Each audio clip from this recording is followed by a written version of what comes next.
Keputusan Baim Wong untuk tidak melanjutkan hubungan rumah tangganya dengan Paula Verhoeven kini menjadi sorotan tajam di dunia maya. Netizen tak henti-hentinya mempergunjingkan langkahnya, menilai bahwa ia telah mengumbar aib rumah tangganya ke publik. Ya, sejak Baim membuka suara tentang apa yang sebenarnya terjadi, berbagai komentar pun muncul. Sebagian besar tidak ramah, menuduhnya mencari sensasi di balik masalah pribadinya. Namun, di tengah segala kritikan, ia tetap berdiri teguh dengan keputusannya, berusaha untuk tetap mengungkapkan kebenaran yang ia rasakan. Fahmi Bahmid, selaku kuasa hukum Baim, muncul sebagai suara pendukung yang berusaha menjelaskan sikap kliennya kepada publik. Dalam beberapa kesempatan, Fahmi menegaskan bahwa semua yang diungkapkan Baim bukanlah untuk mencari perhatian, melainkan sebagai langkah untuk mengklarifikasi situasi yang sebenarnya.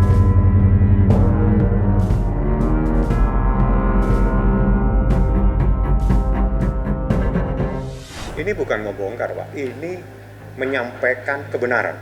Jadi gini, jadi peristiwa itu kenapa dia muncul? Sebetulnya ini 1 tahun, habis itu puncaknya di bulan April, seingat saya. April 2024. Ya. Itu puncak sekali, jadi puncak sekali dan dia diem, dia dibilang begini, dia tidak membantah. Anda harus tahu, di saat seseorang sabar, jadi sabar ini bisa semua orang yang sabar. Tatkala seseorang yang sabar, batas kesabarannya sudah berakhir, ya seperti ini kejadiannya. Jadi dia selesaikan masalah itu langsung daftarkan ke pengadilan. Nah, inilah tatkala seseorang yang selama ini sabar, diam, nah marahnya seperti itu. Nah, pada saat kemarin dia mengungkapkan, itu adalah bentuk daripada selama ini saya diam, ini yang terjadi sebenarnya.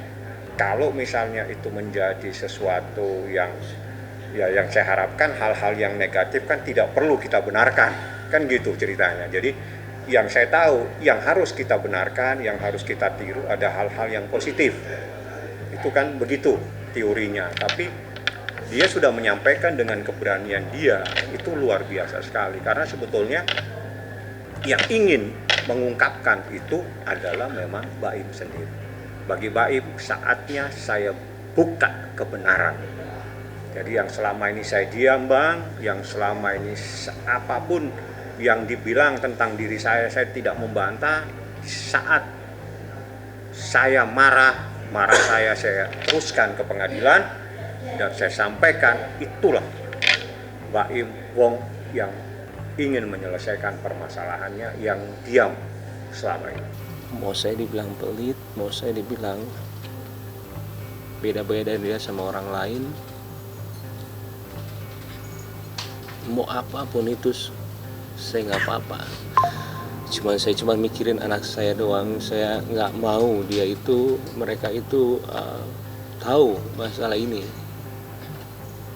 Cuman tambah kesini itu semua ketidakjujuran itu ada terus dan tambah sampai yang nggak ini sendiri ya, maksudnya nggak percaya saya itu mau menyelesaikan secara baik-baik, cuman nggak bisa.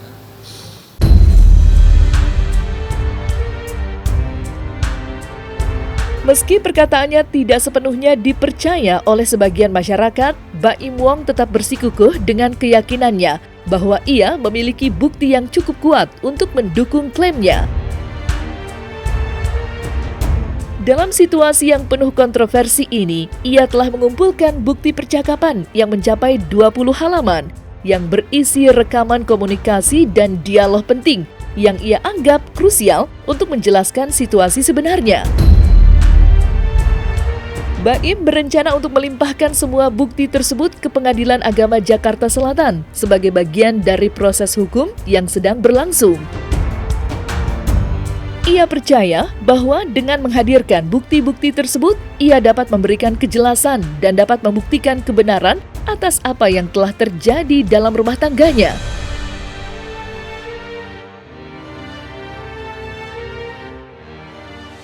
dia bawa data-data yang memang datanya itu adalah bentuk-bentuk percakapan, sehingga itu kita masukkan adanya dugaan pihak ketiga dalam kemelut rumah tangganya. Seperti itu saja yang saya sampaikan, dan itu sebetulnya di dalam permohonan kami yang 20 halaman, ya, banyaknya 20 halaman dengan item 26 item. Ya, jadi 26 item peristiwa yang kita ceritakan. Dia memang menginginkan perceraian, ya. Satu, dia menginginkan hak asuh anak. Apa yang terjadi dan lain semuanya itu semuanya udah terurai di dalam permohonan tersebut. Termasuk oknum yang diduga menjadi pemicu permasalahan ini. Itu ada di dalam permohonan. Yang jelas apa yang disampaikan Mbak Im Wong, saya memanggil Mbak Im Wong, namanya Muhammad Ibrahim, apa yang disampaikan itulah apa yang ada di dalam hati dia. Dengan hal yang dikata ini sangat berat saya sampaikan, karena berat untuk menyampaikan sesuatu. Tapi saya katakan kembali, kita tidak boleh terus-menerus membenarkan sebuah kesalahan dengan cara menutupi kesalahan. Sebenarnya posisi saya itu sulit.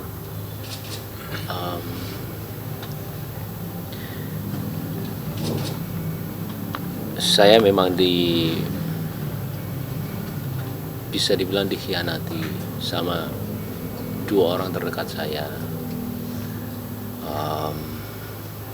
dari pihak perempuan sama laki-laki. Yang laki-lakinya itu adalah teman baik saya sendiri. Saya nggak nyangkanya ketika